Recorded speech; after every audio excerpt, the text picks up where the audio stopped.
Welcome to Yeukai Business Show, UK's premier business show where we feature business thought leaders, high achievers, and industry experts. Today's episode is brought to you by World Outsourcing Solutions Limited, a company that specializes in helping executive business owners with virtual assistant services and business growth systems. Here's your host, Yeukai Kechidori.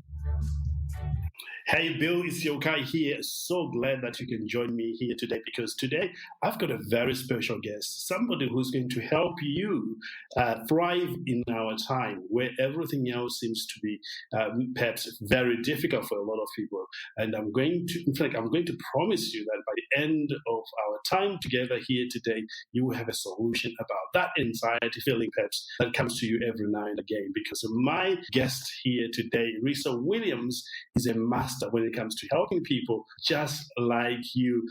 Risa, thank you so much for joining us here on the show today. Thank you. And thank you for having me. And hello, Bill. I learned all about you just now. In fact, Bill likes it because a lot of people, they find out, who is that Bill?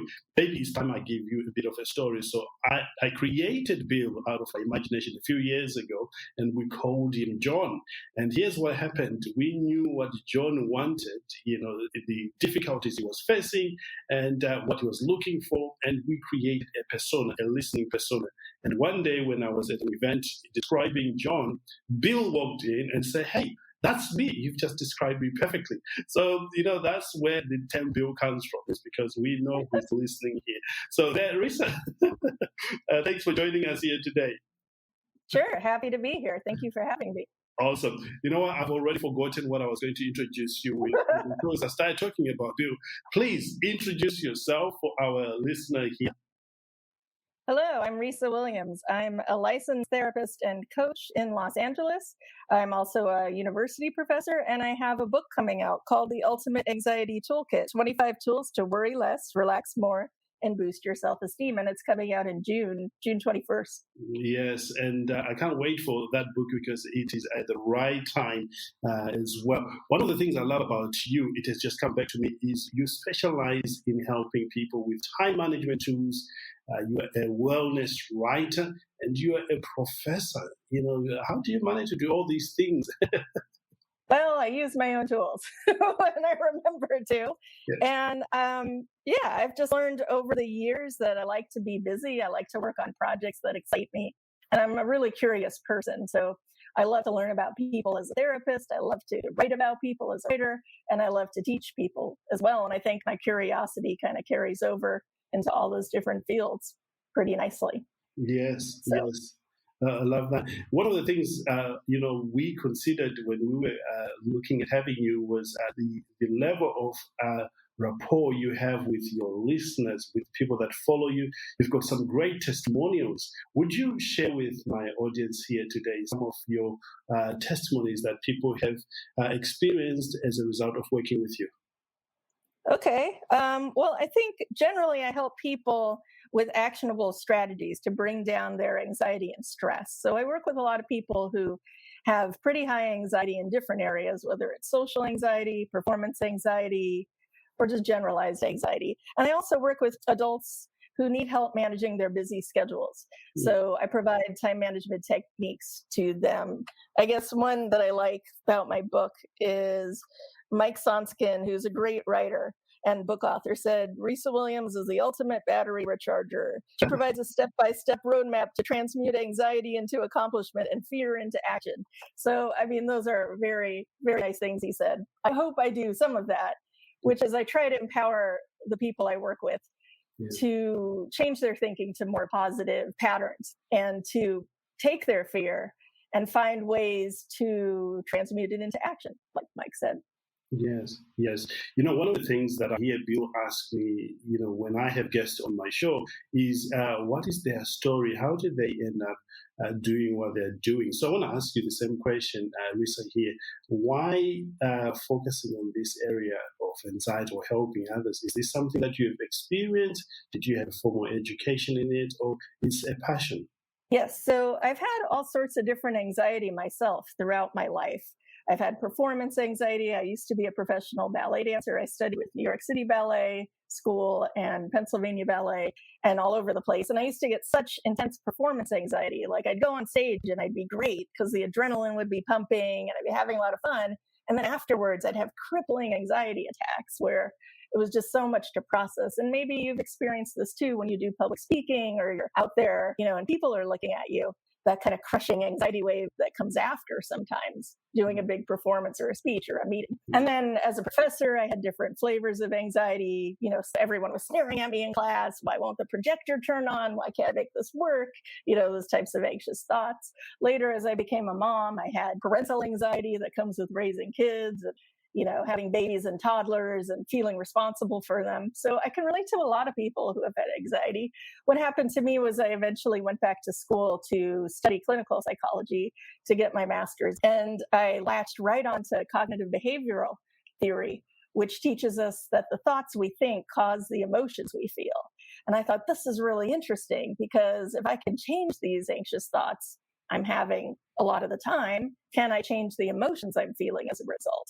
And how do I change those thoughts? I'm going to need some tools, like a lot of tools, to manage those anxious thoughts that pop up throughout the day. So I collected a bunch of tools from different types of theories like cognitive behavioral theory, narrative therapy, and then I eventually found mindfulness, which has really, really helped me in many ways, and positive psychology, which is about cultivating well-being and the idea of cultivating kind of optimistic and hopeful thoughts in the way we talk to ourselves and how that can really change our experience of things, our perspective on things. So what that led me to was to eventually specialize in helping people with anxiety and stress and time management problems. Yeah, I'm glad you're here today because, I experienced anxiety not too long ago. I launched my training, which is currently going right now, where I teach people how to start, scale, and monetize their podcast. And after launching it, successful launch, we have 2 classes going at the moment. But it was like, I thought I knew how to manage this because I've done classes several times, but this was the first one in this year, and I ended up feeling, anxious. And I thought, what is going on here? So I'm glad you're here to talk us through because clearly anxiety affects anybody at any stage. It doesn't matter how successful you are. Yes, Bill, you can hear that. I'm glad you brought that up too, because new things cause anxiety. So even though you've done it a lot and you're obviously very good at it, you like to talk in front of people and you're comfortable performing, because it's a new thing, that's perfectly normal that you feel anxiety from that new thing. So I work with a lot of people who are very successful in their fields, CEOs, small business owners, performers, and they're like, why am I having this anxiety all of a sudden? And typically it's because it's a new thing. It's a new challenge you haven't done before. So it naturally makes us, feel a little jumbled up inside afterwards. Mm-hmm. Yeah, well, I'm glad that, it's a normal feeling. What is important is dealing with that. And you have developed 3 specific tools which you've referenced in your book, which, I want everybody to get. It's available from Amazon very soon. We'll talk about that shortly. But let's talk about the tools that you have developed that can help people like me, business owners like Bill in our audience today. I know the first one is Stress Ruler. Can we dive into that one?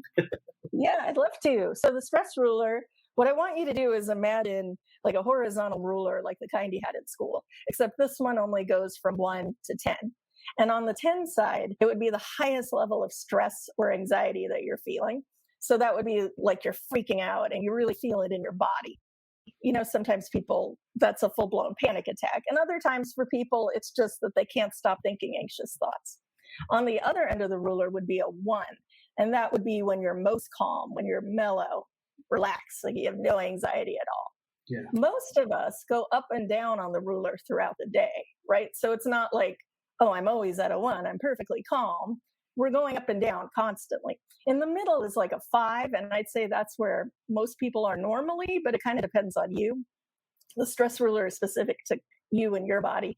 But most people will tell me, oh, I'm a 4 or 5 most of the time. And this is where you have some anxious thoughts, but you're able to easily distract yourself and kind of push them aside, but they pop up. Right. So what I try to teach people is instead of just seeing it as black and white, like, oh, I'm freaking out or I'm calm, it's a range and you go up and down throughout the day. Now, there's a number between a 5 and a 10 that I call the red zone number. And for a lot of people, they'll say, oh, that's a 7 or 8, or it just depends on you and your personality.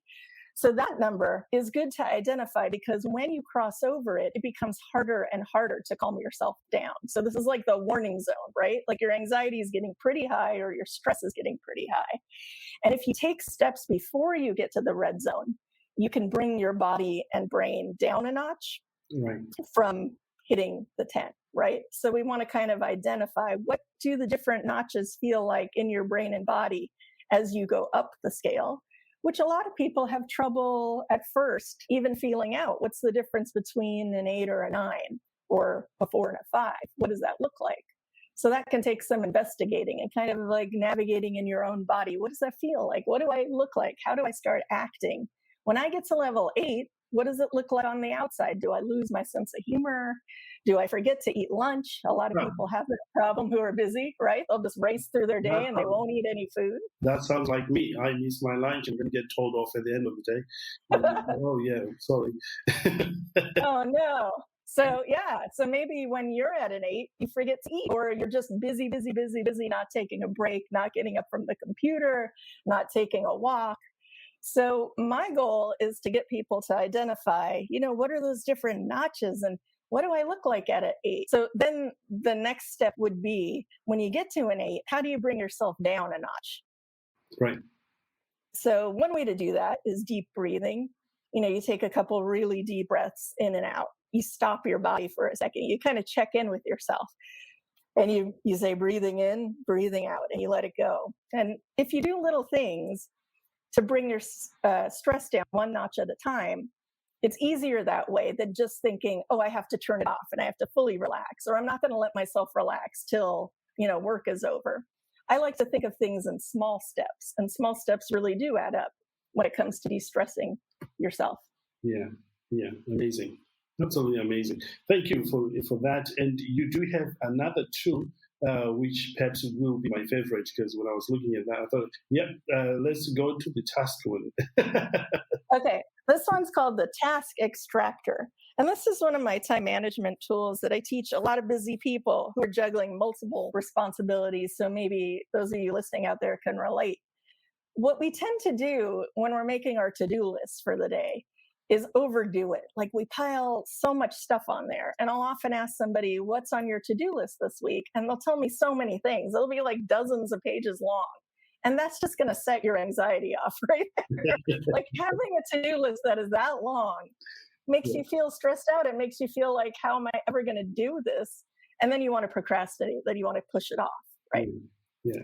So when you use the Task Extractor tool, you're really getting down to the 3 bare minimum things you have to do that week that have to happen. Like, you have deadlines, or they just have to get done that week. So you're whittling your list down to, what are the 3 things I need to accomplish this week? And then within that list, you're kind of taking stuff off that's this shoulda, coulda, wanna sort of do stuff. Mm-hmm. And you're getting yourself to prioritize down to, what do I actually need to do? And then anything extra goes on what I call a bonus list, which is just, that's all the other stuff. The stuff that if I do that, that's great. But if I don't do it, I'm still going to let myself feel like I accomplished my 3 things this week.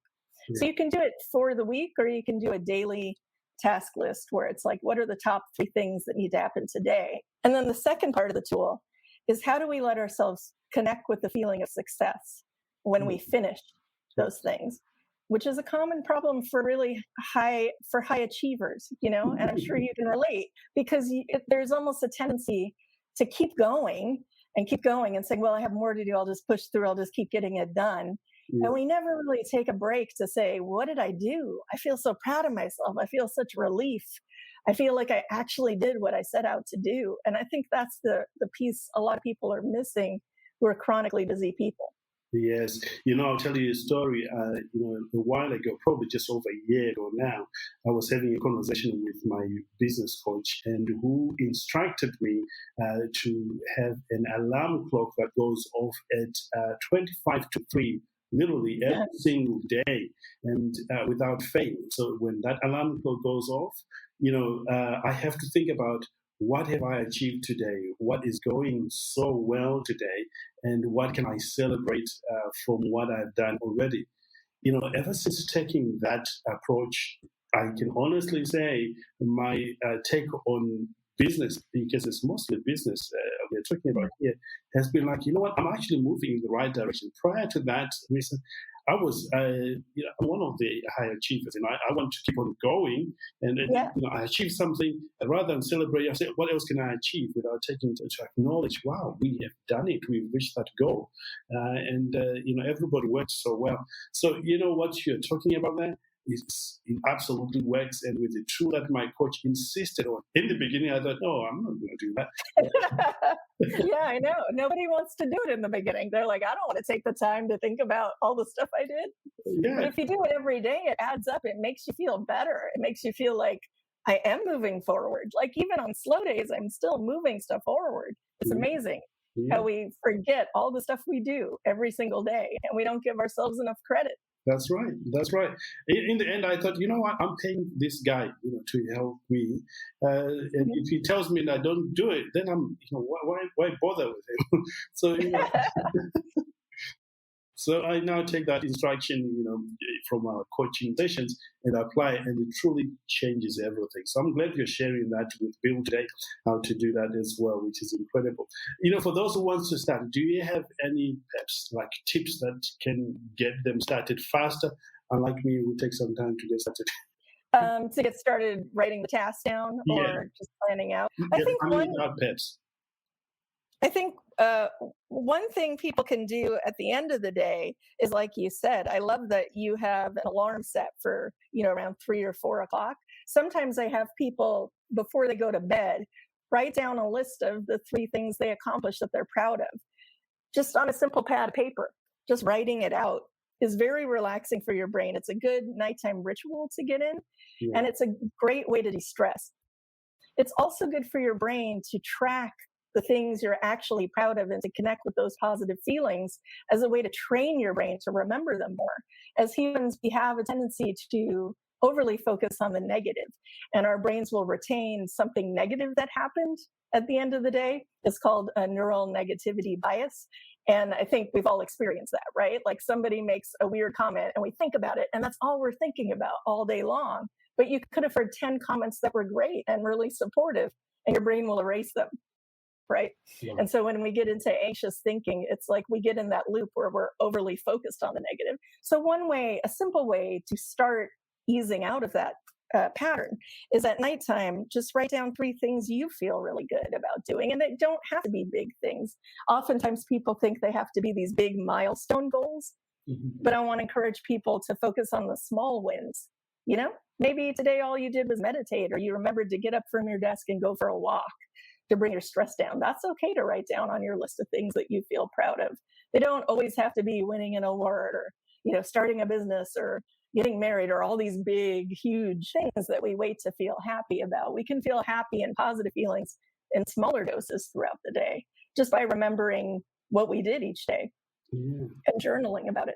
Amazing. What I like about that is life is made up of small steps, not necessarily big steps. It's small steps that gets you to a bigger step, to a bigger goal. And if you celebrate those moments, throughout the day, throughout your life, you will have an amazing life.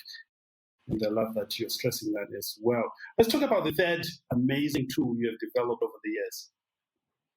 Well, the third one I wanted to share with you today is called the energy meter. And this is a really simple tool. It's based on the idea that we all have a limited amount of energy throughout the day. Right. So when you're going at full, like if it's like a gas tank, right? You're at full, you can speed down the freeway, you're going really fast, you can accomplish a lot, get there really fast. If you're kind of in the middle of your gas tank, you're not going as fast. You're cruising. You'll get to where you need to go, maybe not as fast, but you're more at a cruising speed. And then when you're getting closer to empty, that's when you need to pull the car off the freeway and refuel and reset yourself. But what I find with a lot of the busy people I work with is they don't know when they're at empty, and they just keep pushing past empty, right? It's this idea, if I can just push through, I can get it all done. And that's when we get into a dangerous zone, just with stress and anxiety in our bodies. Because often when you're running on empty, running on gas fumes, the anxiety will shoot up, right? You'll start feeling more anxiety. You'll start having trouble prioritizing tasks. Things become harder to do. Yeah. Right. I have moments like that.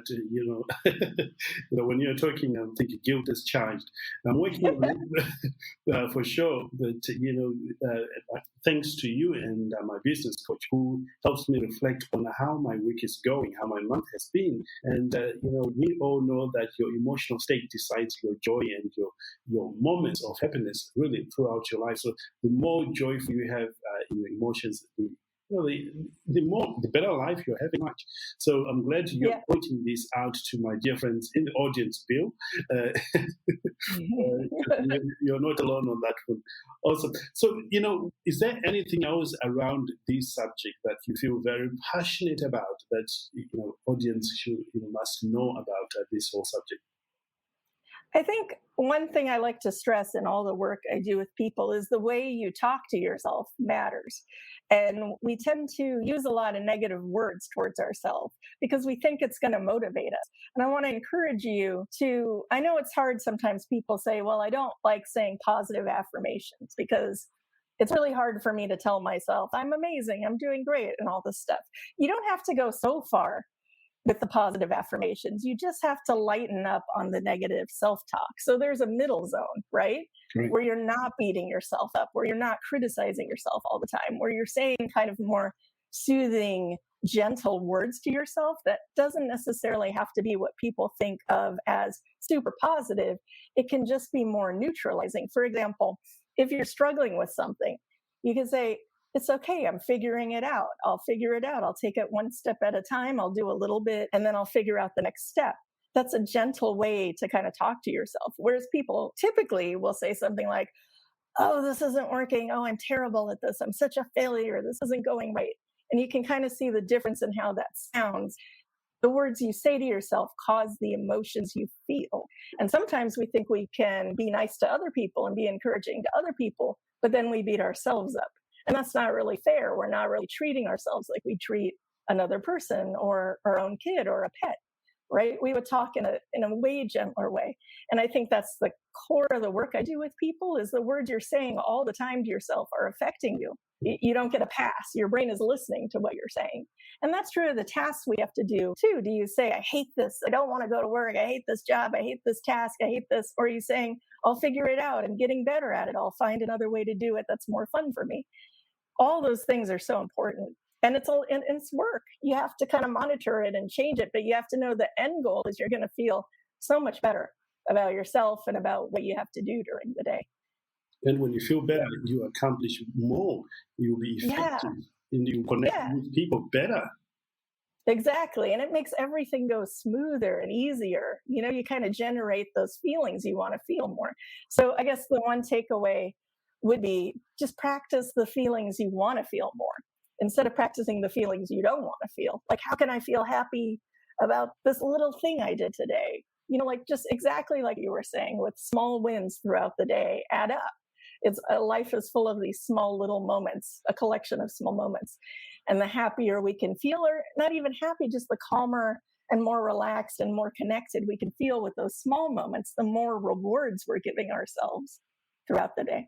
Amazing. And you give better in the world, because you are present and you'll be more of service to other people. I notice when I'm feeling great, when everything is going so well and I'm calm, I'm centered, I'm level, so to speak. When I connect with people, it's much easier. And, I hear what people are saying. I even step in their shoes, try to understand where they're coming from and help them right where they are, especially in our line of work, because we are constantly working with people. And when you don't have those anxieties or you're not that anxious, you really are a gift to the world. Yeah. And you can give back more. The better you feel about yourself and about your intentions and about what you're doing, the more change you can produce in other people in a positive direction as well. Amazing. Absolutely amazing. I totally agree with that. There you have it, Bill. You know what to do now. That's awesome. Bill, if you're running on gas fumes and you're at empty, just take a break, pull the car over, reset yourself, take some deep breaths, do whatever you can to bring your stress down one notch at a time and let it get too high every day. Awesome. Thank you for that. Risa, I know there will be some amazing people here like Bill who wants to learn more about what you do and perhaps use some of your services, and especially want to access the great book which you have written. Where can they find you and where can they find the book? My book can be found at www.theultimateanxietytoolkit.com. You can also pre-order it on Amazon. Again, it's in bookstores all over the UK and the US on June 21st.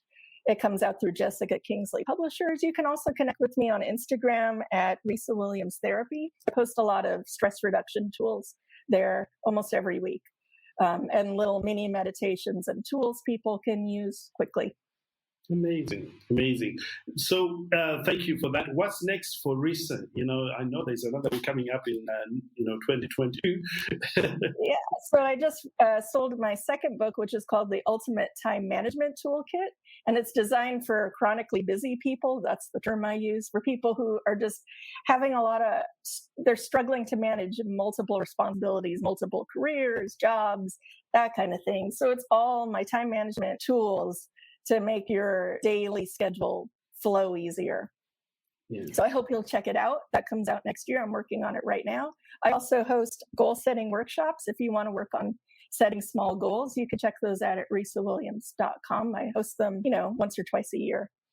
And those are on Zoom. Amazing. I would love to have you back to talk about goal setting, especially right in the middle of the year when everybody seems to be like, oh, I've lost my goals. We set right at the beginning of the year, and they want to be encouraged, inspired to go back and go after those goals sometime soon. So perhaps after the quarter, we can organize when you can come back, because I know Bill and myself will certainly enjoy that.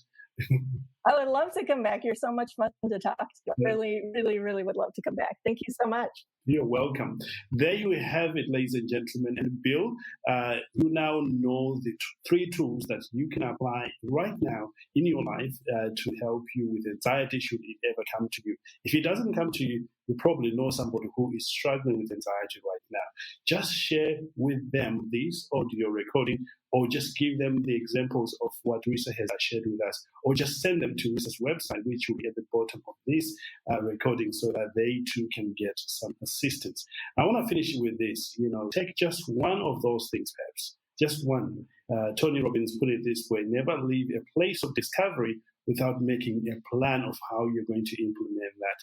So I want to encourage you today to take one of those 3 strategies we've talked about today and figure out how you can incorporate it in your busy life schedule this week, this month, and tell us how it has gone. In fact, if you want to know more, just write Risa, and I'm sure, Risa, you'll be happy to receive that, don't you? Yeah, please do. Let me know if they work for you. Absolutely. And finally, I want to invite you to my Clubhouse rooms, where I'm interviewing some amazing guests there. And I'm also talking about podcasting. So just come on Clubhouse, look for your Yeukai Business Show, or just look for British podcast fans, and you'll see me in those rooms talking about podcasts, talking about business, talking about virtual assistants, and you can ask me questions directly. I always love to answer people on stage there. So reach out to me every single day. I'm on Clubhouse at 9 p.m. UK time. You'll be able to find me there. Risa, I can't thank you enough for being here with us today. Thank you so much. I had so much fun. You were wonderful. And I love your generosity in sharing your knowledge and experience with us here today. Sure, happy to help. Awesome. There you have it, guys. I can't wait to talk to you again very soon. Until next time, live well, live with passion, know that the best is yet to come. Goodbye for now. Thank you so much. Thank you for listening to Yeukai Business Show. We will be back to bring you more episodes with success stories and advice straight from the experts.